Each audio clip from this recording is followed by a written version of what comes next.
This is CGTN, China Global Television Network.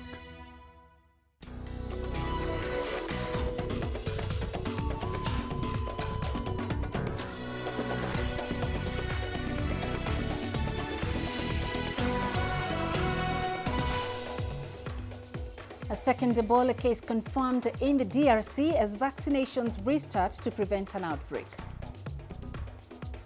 The WHO says nearly 86% of COVID-19 cases in Africa go undetected.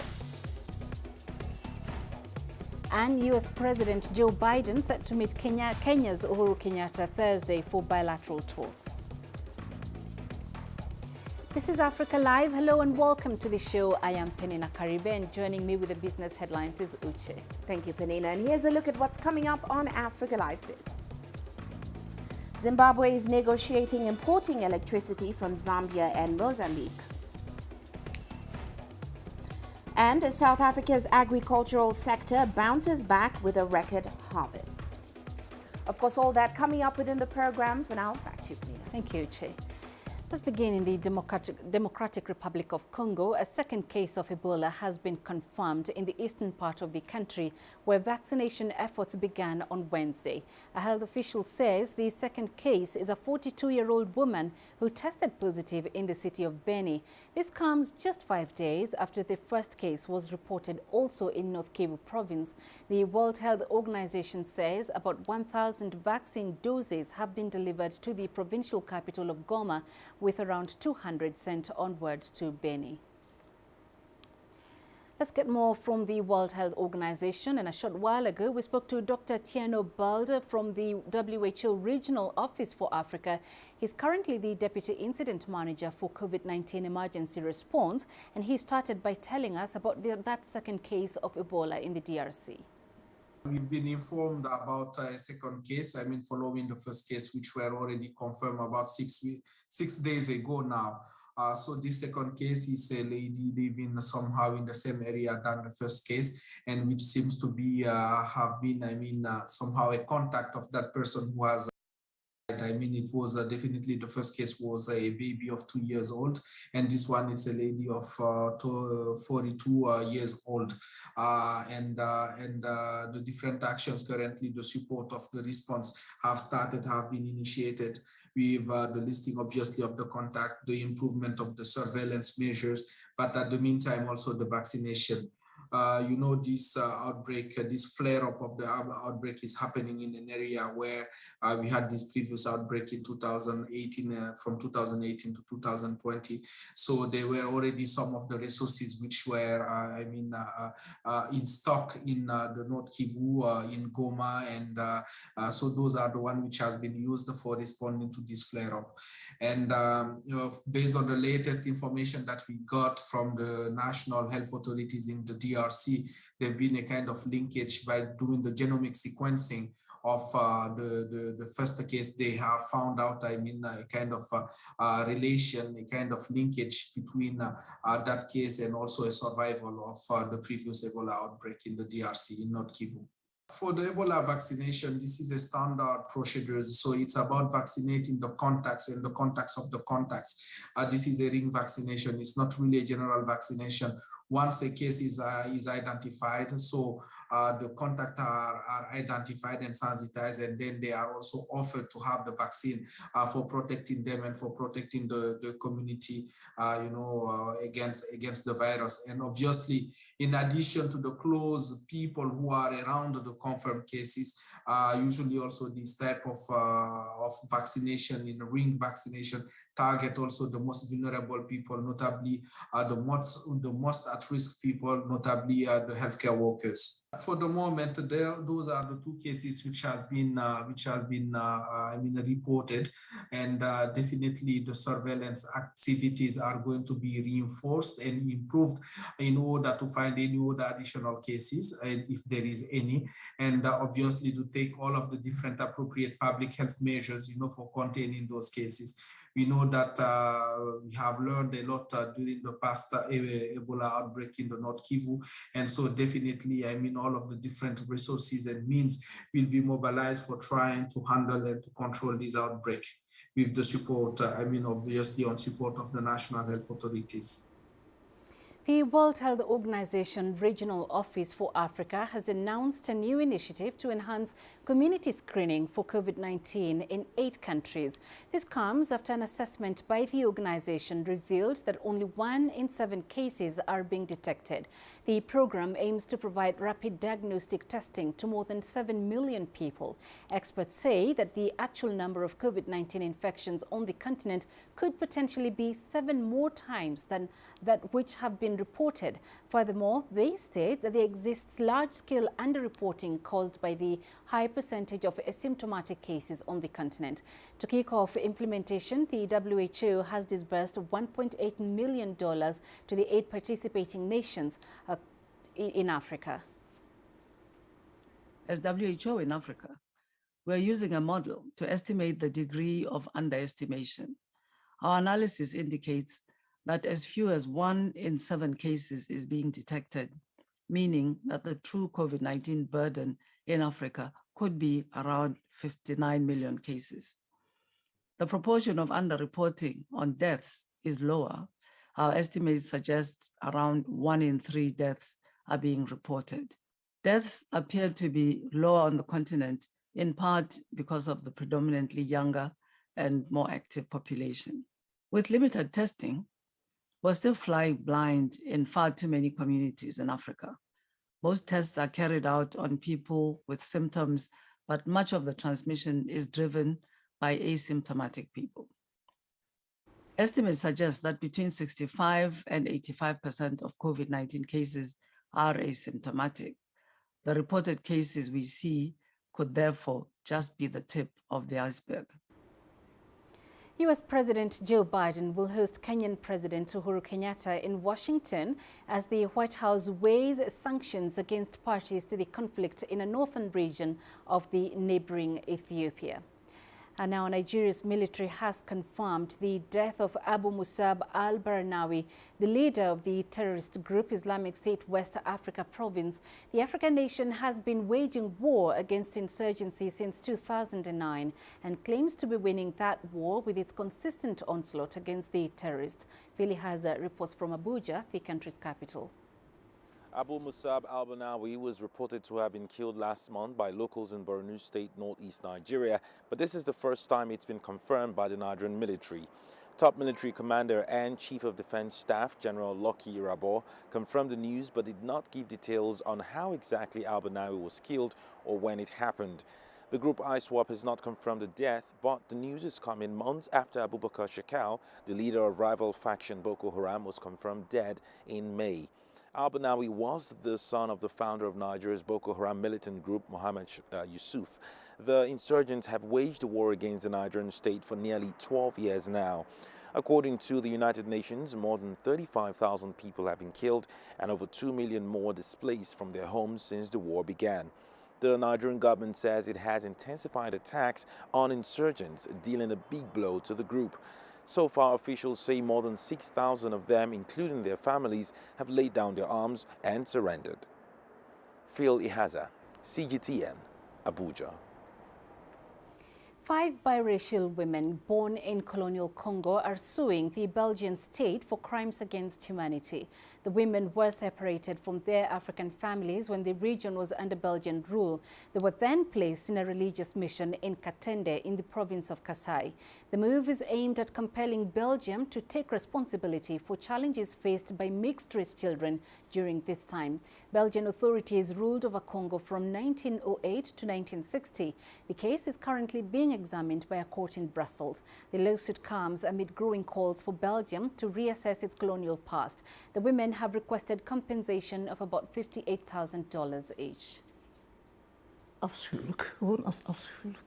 We were seen as horrible, just horrible, a problem for the colonial project.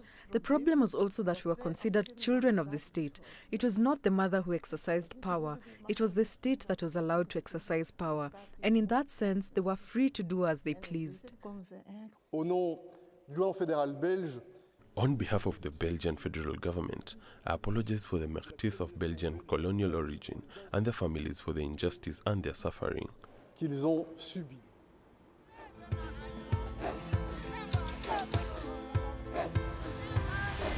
Africa is a continent of diversity, with varied climates and enchanting geography, and a people so distinct, but with a shared enduring spirit. We are at the heart of the continent to bring you the untold stories. Let's have a look. We celebrate Africa as it shapes its own destiny. Tunis, Cairo, Juba, Ethiopia, Tanzania. Africa Live. Find your voice.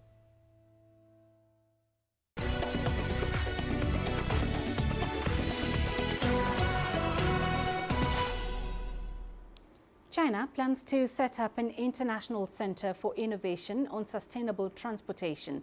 Chinese President Xi Jinping made the announcement in a video speech to a United Nations global conference.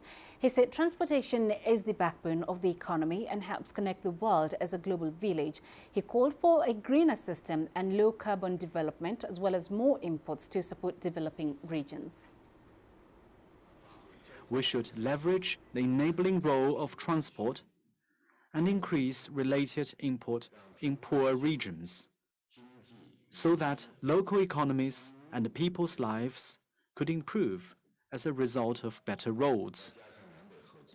We should enhance North-South and South-South cooperation and scale up support for developing transport infrastructure in the least developed countries and landlocked developing countries, in an effort to achieve common prosperity. Meanwhile, China has unveiled the 3 crew members of its Shenzhou 13 space flight. For the first time, a female taikonaut will visit the country's space station. They will soon embark on their mission, which will last for 6 months. Our reporter Ning Hong has the latest. The 3 taikonauts will board the Shenzhou 13, Zhai Zhigang, Wang Yaping, and Ye Guangfu. Their mission is to stay on Chinese space station for 180 days. 56-year-old Zhai Zhigang is an experienced taikonaut. In 2008, he became China's first to walk in space. He will command the Shenzhou 13 mission. In the past 13 years, the most difficult thing was not training, working, or studying. The most challenging thing is to do every simple task with the highest standard and passion, again and again and again. And I have confidence our crew will fulfill our mission. There's also women on the mission. 41-year-old Wang Yaping. She carried out the first space lecture back in 2013. The Shenzhou 13 journey is her second extraterrestrial mission, during which she will continue teaching students from orbit. After 8 years, I'm happy to go to space again. I want my students to tell me what they want to see, what they're curious about. I'll show them around so they can explore and fulfill their wishes. The team also includes Ye Guangfu, who will conduct his first space flight. He was selected into the second group of taikonauts and spent the last 11 years training. Exploring space and building a home in space for the human race is every taikonaut's mission. I'm expecting that one day our colleagues from abroad can join us. We welcome them on China's space station. The 3 taikonauts will board the Shenzhou 13 spacecraft already on the launch pad. Their mission will focus on further testing and verifying equipment and conditions on the Chinese space station, which will consist of Tianhe core module, 2 Tianzhou cargo ships, and the Shenzhou 13 spacecraft. The 3 taikonauts will spend the next 180 days in space. They will break the record of Chinese taikonauts stay in space. And from this moment on, every step they take will break records of China's manned space mission.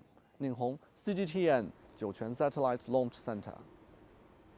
Also on Thursday, China sent its first solar exploration satellite into space. It will observe the deep red H-alpha line of the solar spectrum, enabling scientists to study sunbursts.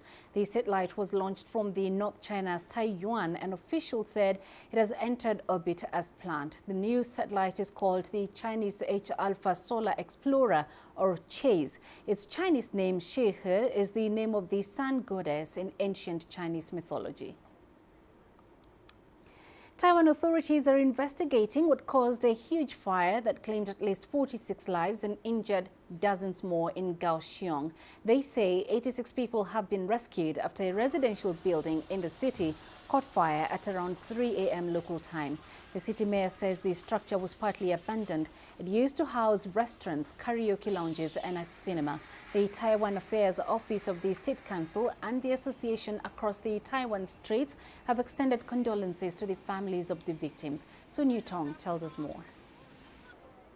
According to the newest information, the Kaohsiung city government told that there is possibility that this fire happened because of some human behavior, but this is not decided yet because the investigation work is still going on right now from the fifth floor from the first floor to the fifth floor, because the fire was happened in the lower part of the building while the residents were mostly in the higher part, the upper part of the building. So the fire happened from the first to fifth floor, and then most of the smoke going on to the home of the residents, and then make most of the death toll today.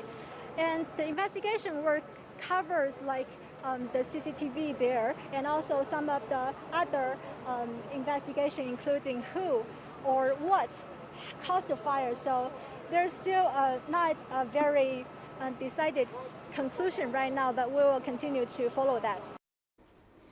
U.S. President Joe Biden will host Kenyan President Uhuru Kenyatta in Washington as the White House weighs sanctions against parties to the conflict in the northern region of the neighboring Ethiopia.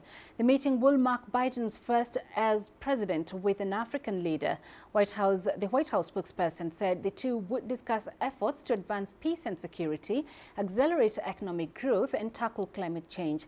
Kenya holds the rotating presidency of the UN Security Council this month. The United States and Kenya have long cooperated on economic and security initiatives, including in counter-terrorism. Our correspondent Nathan King joins us now live from Washington for more on this. Nathan, today's meeting will be Biden's first with an African leader since he took office. What likely areas of interest do you think will stand out for each side in this meeting?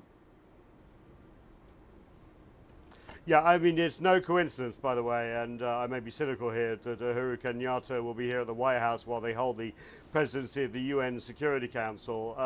If you watched, for example, Joe Biden's speech at the UN General Assembly late last month, just a few weeks ago, you would see very little said about Africa. In fact, he met no African leaders that we know of behind the scenes of the UN General Assembly.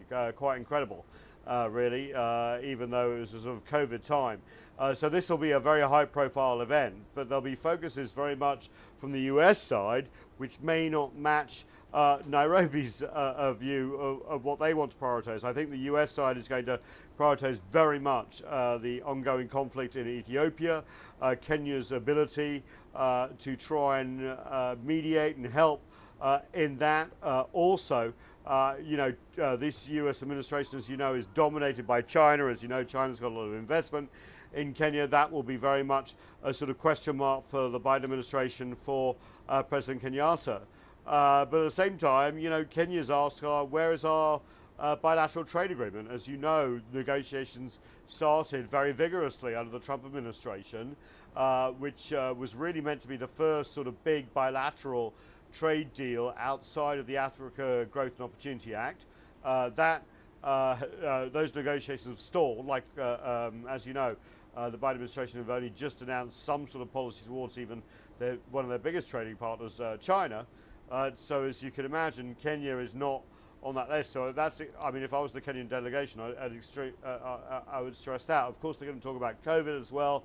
The US has sent vaccines, albeit on a much smaller number, to the African continent, East Africa as well, than other countries like Russia and China. So it's going to be interesting to see how that develops as well. And of course, there'll be talk about counterterrorism, Somalia, of course, and also what replaces the Africa Growth and Opportunity Act, or whether it will be extended when it expires in 2025, and also this balance between trade and aid between Washington and Nairobi. So there's a lot, there's going to be a full plate. He's due here in about an hour. Right, and you talked a lot about trade, Nathan, rightfully so. Let's talk about that bilateral trade agreement between Kenya and the US, which, by the way, will be the US first free trade agreement with a sub-Saharan economy. You did mention those negotiations stalled. Right. Do we know why they've not resumed under Biden's administration? I don't have good news for you here because, as you know, the Biden administration just last week, and Catherine Tai, the US trade representative, kind of gave a speech about China US trade relations, which, as you know, have been the biggest focal point of the US, and there doesn't seem to be much progress there. Then you've also got the United Kingdom, one of the closest allies, trying to chase a free trade agreement, and that's not coming to fruit either. So, you know, Kenya, I'm sorry to say, we'll be looking at all the details. Maybe it's an easy win for the Biden administration. I know they're getting a lot of pressure from Congress. There's been a letter written, for example, by 7 US senators urging a Kenya-US free trade deal. Whether that gets them moving or not, I don't know. But, you know, trade deals are politically unpopular here in the US at the moment. And also, the US president has lost fast-track trade authority, where he would normally be able to push things through and just give a Congress an up-and-down vote. So it gets more complicated, whether it's Kenya, the UK, or China, or Asia-Pacific partners when it comes to the Trans-Pacific Partnership. So even though it makes sense on paper, especially with a growing dynamic economy like Kenya, and also the whole East Africa region, potentially, the Washington politics may trump that. All right, Nathan, thank you for that. Nathan King, live for us in Washington. The Somali government has opposed a move to establish a UN-AU hybrid mission in Somalia in place of the current African Union mission. The matter will be decided before the UN Security Council this month, as AMISOM's mandate is set to expire in 2.5 months. The mission will take over the responsibility to form our national security agencies, which include in military, police and intelligence. Their units and commands will be fully structured and trained. The mission will also have a hand in the administration and way of operation. This may be good for Somalia in a way. I don't support the plan. I agree with the Somali government's decision on this subject. I want the Somali security forces to take over security responsibility in the country. CGTN's Robert Nagila takes a closer look at AMISOM's mission in Somalia. It's been 14 years since the African Union mission in Somalia, or AMISOM, deployed peacekeepers to Somalia. Created by the AU Peace and Security Council, it was authorized by the UN Security Council to support a national reconciliation process. Its mandate was to reduce the threat posed by militant group Al-Shabaab, assist Somali security forces, and enable the gradual handover of security responsibilities to local forces. The mission has made huge strides in achieving its objectives. In 2007, when the mission first came to Somalia, I mean, it was a very different situation. You know, you had militants that were in charge of the capital, Mogadishu. You had, very little space for the government at the time to really operate. And so what AMISOM's done is basically provide that space for the government to come into its own. So it's cleared areas, it's secured Mogadishu, and some other urban centers. But while it has degraded the threat posed by the militant group, they remain undefeated. Now, where AMISOM struggled is moving beyond those urban centers and moving further into the rural areas, and where the Somali government has also been challenged is really to back up AMISOM efficiently as well. There are over 20,000 AMISOM personnel serving in Somalia, with Uganda, Kenya, Ethiopia, Djibouti and Burundi contributing troops to the mission. The mission has also suffered some setbacks. Over the years, Al-Shabaab has overrun at least 3 forward operating bases, but the biggest challenge facing the mission is underfunding. A proposal endorsed by the AU Peace and Security Council to transition AMISOM to a UN-funded mission is set to come before the Security Council. But Somalia is against the move, arguing, amongst other things, it goes against a proposal to gradually hand the country's security to its forces. With AMISOM's mandate set to expire on December 31st, the future of the peacekeeping mission will be decided by the Security Council in a few weeks. Robert Nagila, CGTN, Nairobi, Kenya. In Ghana, there are high hopes for the rollout of the malaria vaccine, which was successfully trialled in the country. Ghana's health ministry says at least 1 child dies every day of malaria. CGTN's Nabil Ahmed Rufai reports from Accra. Perpetual Owusu gave birth to her daughter nearly a year ago. Her child is now suffering from malaria and she is worried about her health. My daughter cries a lot these days. She has a fever and high body temperature during the night. Malaria kills about 2,000 people in Ghana every year, nearly half of them children under the age of 5. Young children and pregnant women are the most vulnerable to the disease, which is caused by the bite of a female mosquito. There is no clinic where Perpetua lives. She says she has to travel a long distance to a hospital in another town whenever her daughter is sick. In 2019, Ghana was among 3 African countries that started testing the world's first malaria vaccine. More than 120,000 children from 6 to 9 months of age in some of the selected regions in Ghana have so far received 3 doses of the vaccine as part of the 3-year pilot program. Dr. Kwame Amponsa-Chiano led the pilot phase and says the vaccines prevented many children from getting malaria. The trials proved that it was effective moderately. That's 4 out of 10 preventing malaria, 3 out of 10 preventing severe malaria. And I'm saying that in the real world, we've shown that even without the ideal conditions, it still works. And so if you are able to scale it up, then it gets to more people, and therefore the impact will even be greater. A final 4th dose of the malaria vaccine will be rolled out when the children who took part in the pilot phase are 2 years old. The World Health Organization says the vaccine can now be rolled out across sub-Saharan Africa. Ghana says it is ready to immunize children across the country when the vaccines are made available. We have demonstrated that it can be given because it's non-traditional to give 4 doses, okay? And more so when you are starting at 6 months. There's no vaccine originally that we start at 6 months. And so the people were skeptical, can it be given? And we have contributed in proving that it can be given. Ghana's National Malaria Control Program says the vaccine will not replace the use of treated bed nets and indoor spraying with insecticides. It is unclear when the malaria vaccine will be rolled out nationwide. Perpetual Owusu hopes the immunization begins soon, so she gets a chance to protect her daughter from another malaria attack. Nabil Ahmed Rufai, CGTN, Accra, Ghana. Time now to catch up with the day's business news. Let's get the latest from Uche. Thanks, Peninah. And coming up on Africa Live Biz. Zimbabwe is negotiating importing electricity from Zambia and Mozambique. And South Africa's agricultural sector bounces back with a record harvest.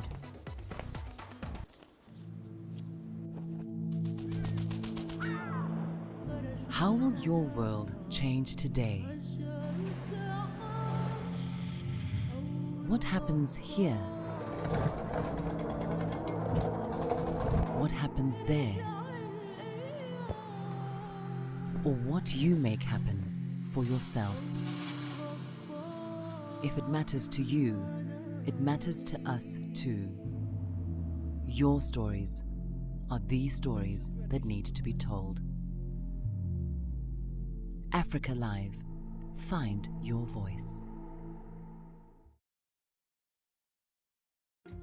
Africa is the nexus of enterprise, and global business will tell you why it matters. From the mega investment projects to multi-billion-dollar mergers and acquisitions. Africa today collects, just in terms of revenues from taxes alone, $545 billion a year. If you take 10% of that and you devote it to the energy sector, problem solved.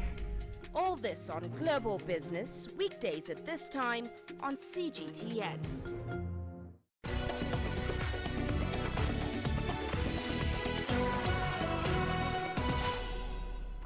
Well, let's start off in Zimbabwe. The country is negotiating new power supply deals with Zambia and Mozambique. That's as it tries to address a crippling power shortage that has led to rolling power cuts across the country. According to Energy Minister Soda Jemu, a delegation from the Zimbabwe Electricity Supply Authority, ZESA, traveled to Zambia this week to try to negotiate a power import deal with indications that some 100 megawatts of excess electricity from Zambia's Kafue Gorge hydropower station could be secured.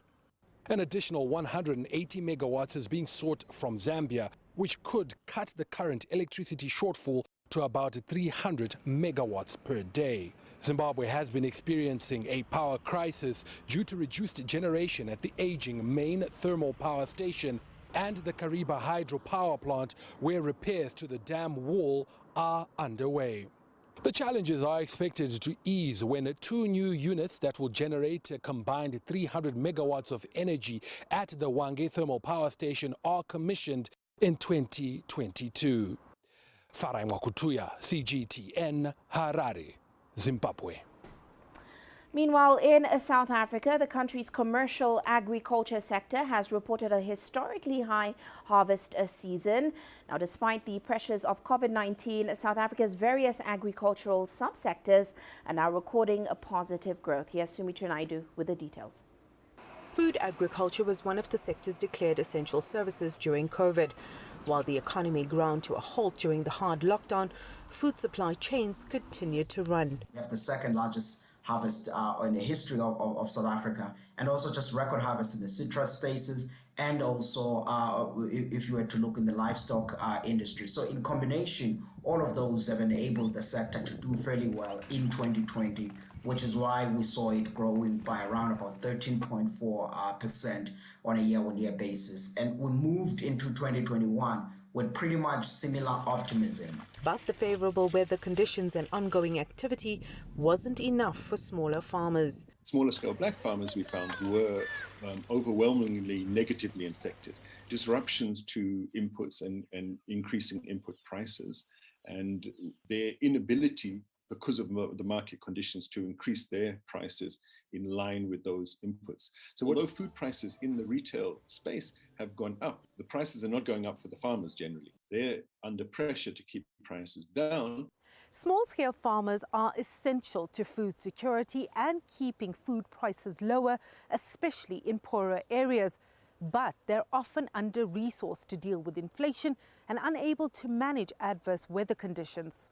From a development perspective, is we need to understand what is working for those farmers. We were finding many black farmers who are, at least pre-COVID, were succeeding, producing, they are selling to markets, they are making money and contributing to food supply and to food security. And selling to those lower income communities is very important because it's making food more accessible. South Africa's agricultural exports totaled $10.2 billion last year.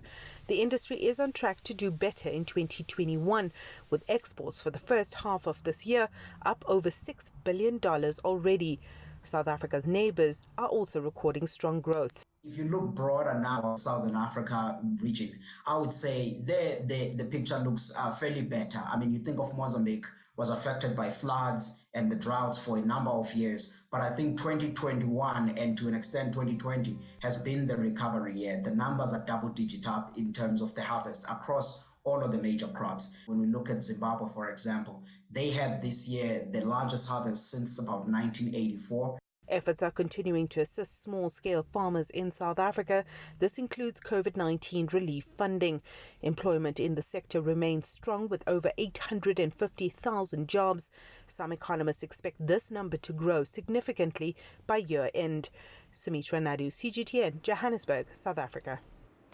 And moving on to the DRC, where Canada's Barrick Gold has discovered geological extensions at its Kibali gold mining joint venture. Now, this discovery will prolong the life of the mine to 2040. Here's CGTN's Beryl Oro with the story. The mine in the country's northeast is on track to produce gold at the top of forecasts for the year, and geologists have found mineral reserves exceeding those depleted annually. We know what those blocks of rock are going to deliver, and we'll really be able to deliver against our plan. That's the 10-year plan. Now that's made of reserves, so it's the sort of confidence of that estimate. Past that, we call them resources in their different categories. A new central bank governor and legislature broadly supportive of President Felix Tshisekedi should aid the release of $500 million cash left over after Kibali repatriated 60% of its revenue and paid in country expenses. We put in, $3.7 billion initially, and we've continued to invest. And we've got to start paying it down. As soon as we've paid it down, so we've agreed we'll start paying dividends and the loan down together. Kibali, 45% owned by Barrick, 45% by Anglo Gold Ashanti, and 10% by state-owned gold company Sokimo, aims to double its 10-megawatt battery bank to help boost power from its 3 hydroelectric dams and reduce reliance on its diesel thermal power station during the dry season. The hydro power station feeds the battery, and then when the big engine pulls the power, it pulls it from the battery, and you're always feeding the battery. So what we've learned now, we want to put another battery in. We get better bang for our buck by introducing more batteries at this stage rather than expanding the base load. But it's exciting. It's a world-leading concept, this, and it's working really well.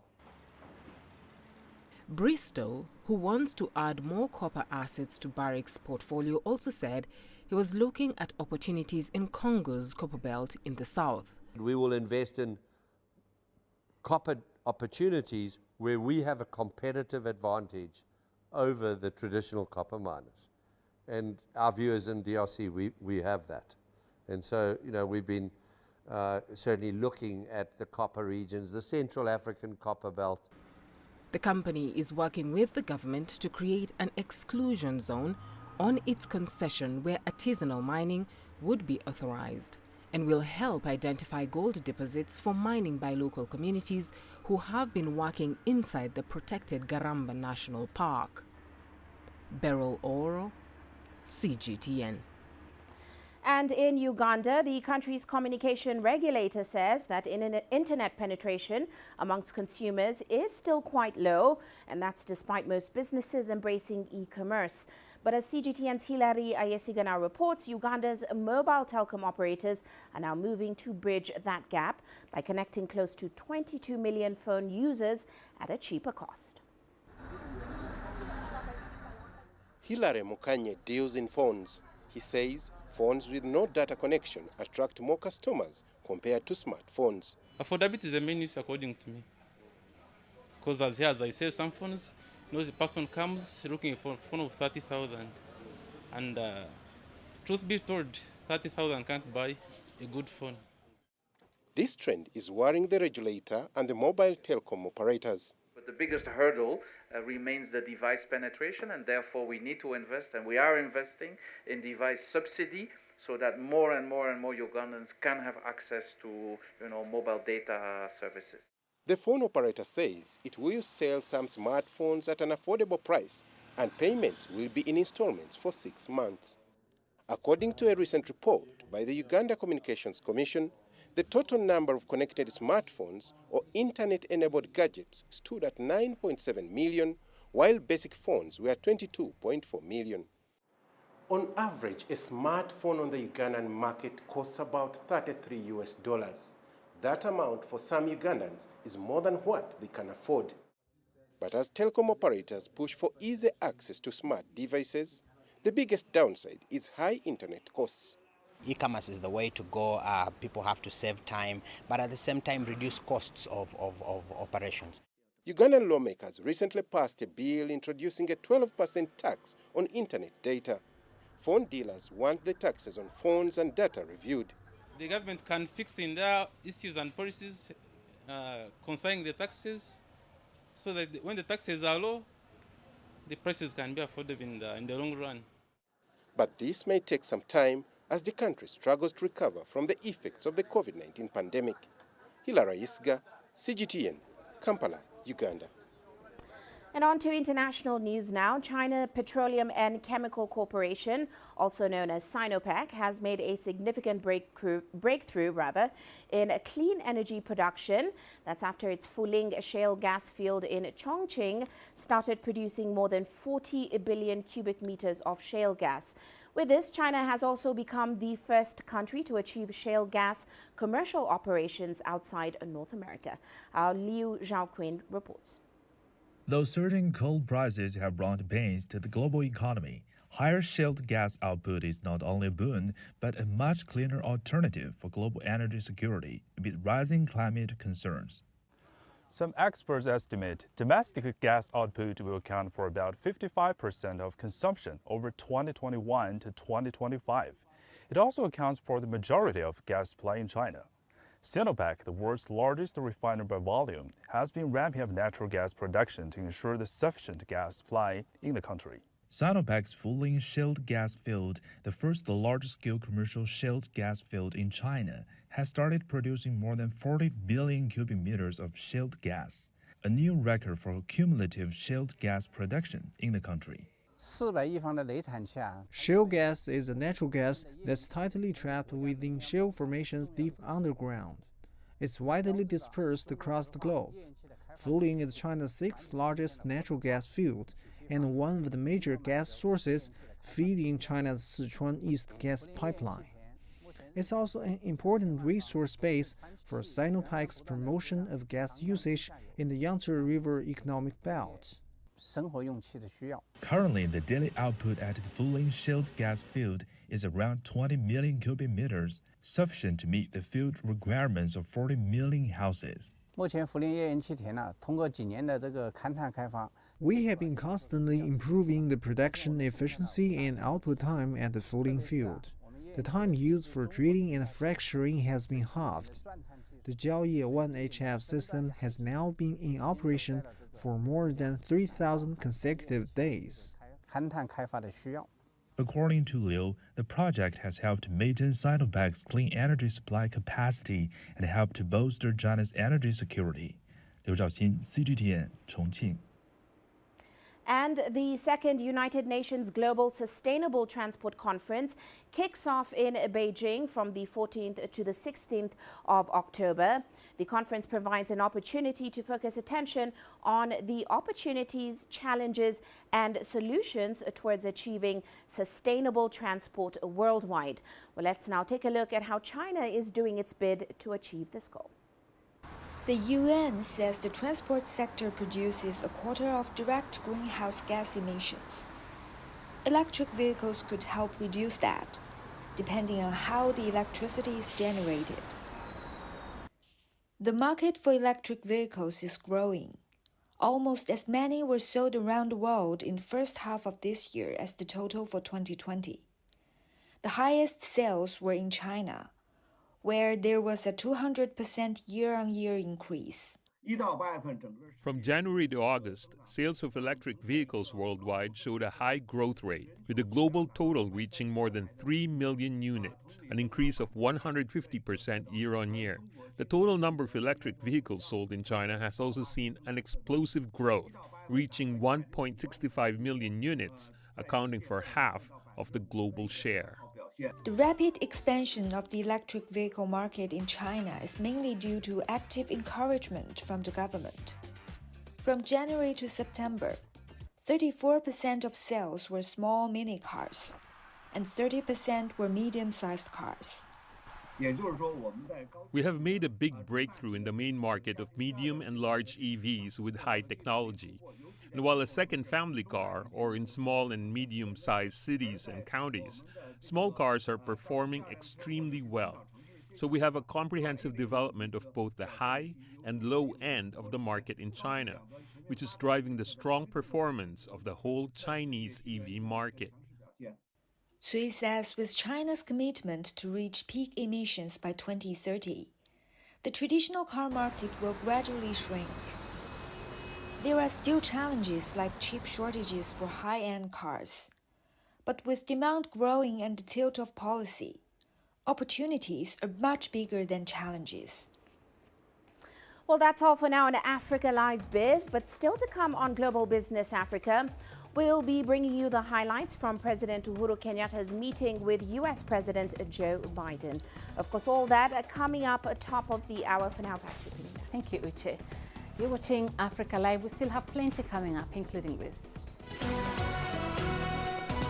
A South African artist is helping to clean up his neighborhood by using trash to create beautiful home pieces and accessories. The greatest journeys, the greatest sights, the greatest adventures. Here in Peninah, this weir allows the locals to walk on water. We're far more than just TV news. We're your passport to the wonders of Africa. To bring you stories of struggle, survival and hope.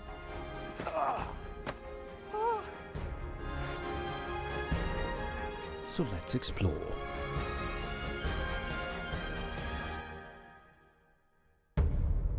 CGTN. See the difference.